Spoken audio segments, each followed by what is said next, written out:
हाय मित्रांनो, आज तुम्हाला मिल्किंग मशीन विषयी थोडी माहिती सांगत आहे. तरी पण हे आहे आपलं बकेट, 25 लिटरचं बकेट आहे.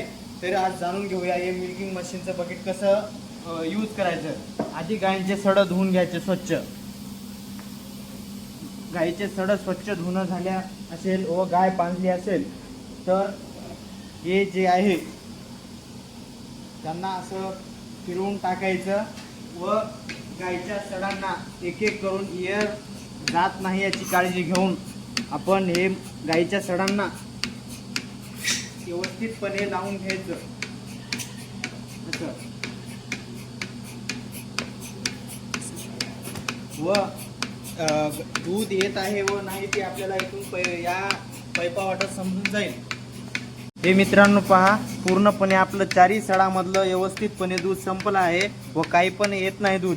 तर आता हे जे खाल्ला चॉक आहे त्याला असं खाली फिरून घ्यायचं व असं त्याला हे करायचं. मिल्किंग मशीन आपली निघाली आहे व पूर्ण 7 लिटर दूध आपलं 3 मिनिटामध्ये काढून पूर्णपणे झालं आहे.